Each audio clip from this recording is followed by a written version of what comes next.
Assalamualaikum warahmatullahi wabarakatuh. Perkenalkan, nama saya Ahmad Ansori. Saya salah satu mahasiswa dari mata kuliah pengantar akuntansi dengan dosen Bapak Wartarius Eskom MTI. Pada kali ini, saya akan membahas dan mengulas materi pengantar akuntansi yang telah diberikan oleh Bapak Wartarius Eskom MTI kepada kami. Yang pertama, terdapat materi diantaranya pengantar dasar akuntansi, dasar-dasar prosedur akuntansi, persamaan dasar akuntansi, dan terdapat 4 siklus akuntansi, diantaranya jurnal dan posting, penyesuaian pembukuan, tahapan penyusunan laporan keuangan, dan neraca lajur. Selanjutnya terdapat penyusunan laporan keuangan dan gambaran umum perusahaan dagang. Oke, selanjutnya 1. Pengantar dasar akuntansi. Akuntansi sendiri memiliki arti suatu sistem yang dapat mengidentifikasi, mencatat, dan mengkomunikasikan peristiwa-peristiwa ekonomi kepada pengguna yang membutuhkan dari laporan akuntansi tersebut. Selanjutnya, terdapat kegiatan utama akuntansi. Dikarenakan akuntansi tersebut memiliki 3 kegiatan utama, diantaranya adalah pengidentifikasian dan pengukuran data, pemrosesan data, selanjutnya ada komunikasi informasi kepada pemakai laporan. Macam-macam akuntansi. Akuntansi terdiri dari beberapa macam, yaitu akuntansi keuangan yang mana pemakainya adalah pihak eksternal dari perusahaan atau organisasi. Lalu ada akuntansi manajemen yang mana pihak penggunanya adalah pihak-pihak internal dari organisasi atau perusahaan. Selanjutnya ada software akuntansi yang biasa digunakan, yaitu MYOB, Zahir, Accurate, dan SAP. Lalu persamaan dasar akuntansi. Proses akuntansi dibentuk secara sistematis dan matematis yang diturunkan dari bentuk neraca, yaitu harta merupakan utang ditambah modal, lalu ada modal yaitu harta dikurang utang, selanjutnya ada laba yaitu pendapatan dikurang beban, lalu ada harta hutang ditambah modal ditambah laba, dan ada harta lagi yang mana mencakup hutang ditambah modal ditambah pendapatan dikurang beban. Lalu selanjutnya ada pengertian transaksi. Transaksi adalah suatu kejadian atau situasi yang mempengaruhi posisi perusahaan, posisi keuangan perusahaan tersebut, sehingga harus dicatat. Lalu selanjutnya ada macam-macam bukti transaksi. Bukti transaksi seperti faktur pembelian barang, selip bukti transfer, bukti penerimaan kas, bukti pengeluaran kas, dan ada memo. Lalu selanjutnya ada analisis transaksi.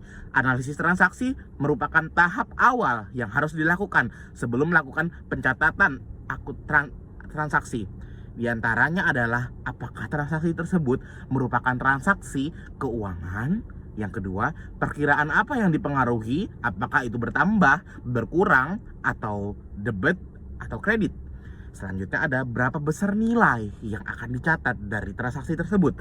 Lalu ada analisis transaksi, yaitu merupakan analisis terhadap faktur pembelian barang, selip bukti transfer, bukti penerimaan, dan pengeluaran kas, yang tujuannya adalah memastikan bahwa transaksi tersebut valid dan dapat dicek kebenarannya. Lalu selanjutnya ada pengaruh transaksi terhadap persamaan dasar akuntansi, yaitu bisa menjadi perubahan aktiva dan kewajiban, ada aktiva dan modal, lalu selanjutnya ada aktiva, kewajiban, dan modal. Oke, sampai sini saya akan memberikan contoh persamaan dasar akuntansi. Misalnya aktiva adalah utang ditambah modal, yaitu aktivanya 1 miliar, hutangnya 500 juta, dan modalnya 500 juta lagi. Dalam contoh ini asetnya adalah 1 miliar dan hutangnya adalah 500 juta, serta modalnya sebesar 500 juta. Dan persamaan dasar akuntansi ini menunjukkan bahwa jumlah total aset harus sama dengan jumlah total hutang dan modal. Lalu ada siklus jurnal dan posting. Jurnal adalah buku catatan atau rekaman yang tertulis untuk mencatat secara sistematis dan kronologis tiap transaksi. Lalu bentuk jurnal yaitu terdiri dari tanggal, di mana tanggal transaksi itu terjadi, ada rekening atau keterangan, lalu ada referensi atau ref, dan ada debit dan kredit, pencatatan debit dan kredit. Oke, selanjutnya ada posting. dalam siklus akuntansi, buku besar dan posting merupakan tahap penting yang harus dilakukan dalam pencatatan ke jurnal akuntansi. Buku besar adalah buku catatan yang berisi daftar akun-akun keuangan perusahaan, sedangkan posting adalah proses mentransfer informasi dari jurnal ke dalam akun-akun dalam buku besar. Selanjutnya adalah contoh dari jurnal umum. Jurnal umum di sini adalah contoh dari ada terdapat tanggal, nama akun, debit, dan kredit. Contohnya yang di pertama ini adalah tanggal 1 Maret terdapat nama akun kas dengan keterangan modal Tuan Sanjaya yang berisi debit sebesar 45 juta dan kreditnya sebesar 45 juta. Selanjutnya bisa kita lihat di sini ada beberapa keterangan yang bisa dibaca. Oke. Lalu ada posting buku besar. Di sini akan saya berikan contoh untuk yang pertama, modal Tuan Sanjaya dengan kode akun 411, tanggal 1 Maret, nama akun kas, debitnya tidak ada, kreditnya 45 juta, dan saldo sekarang berada di posisi minus 45 juta. Oke, selanjutnya bisa dibaca untuk kode-kode yang lain. Untuk buku besar yang lain ada hutang usaha, hutang bank, dan sebagainya. Lalu ada lanjutannya, ialah buku besar atau general ledger. Yang pertama ada kas dengan kode akun 111. Saya akan memberikan contoh yang paling awal, yaitu tanggal 1 Maret dengan nama akun modal Tuan Sanjaya dengan debit berupa 45 juta dan kreditnya tidak ada, sehingga saldonya ialah 45 juta. Oke, selanjutnya kita akan memberikan contoh untuk memberikan penjelasan untuk siklus penyesuaian pembukuan. Siklus akuntansi, penyesuaian adalah proses akhir dari siklus akuntansi, serta sebelum penyusunan laporan keuangan. Tujuan siklus ini ialah memastikan catatan keuangan perusahaan mencerminkan kondisi keuangan yang sebenarnya, yang akurat, serta tepat pada akhir periode pelaporan. Lalu ada fungsi, yang mana fungsi ini terdapat dari 6 fungsi, yaitu mengakui pendapatan yang belum tercatat, mengakui beban yang belum tercatat, mengakui aset atau kewajiban yang belum tercatat, ada menghitung penyusutan dan amortisasi, dan mengakui penghapusan piutang yang tidak dapat ditagih, serta yang terakhir ialah menyesuaikan persediaan. Selanjutnya ada langkah-langkah apa saja yang harus diikuti. Ada 6 langkah-langkah juga, yaitu identifikasi kebutuhan penyesuaian, identifikasi akun penyesuaian, pencatatan penyesuaian, perhitungan penyesuaian, posting ke buku besar, dan penyusunan laporan keuangan. Lalu ini ada contoh, yaitu seperti pengaruh peristiwa tersebut terhadap akun-akun pada buku besar adalah sebagai berikut. Di sini ada contoh akun upah yang harus dibayar dalam bentuk ribuan rupiah dengan nomor akun 209.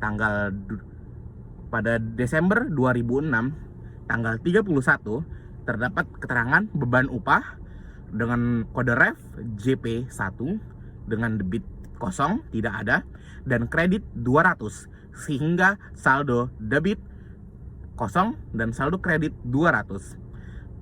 Lalu selanjutnya ada laporan keuangan akuntansi.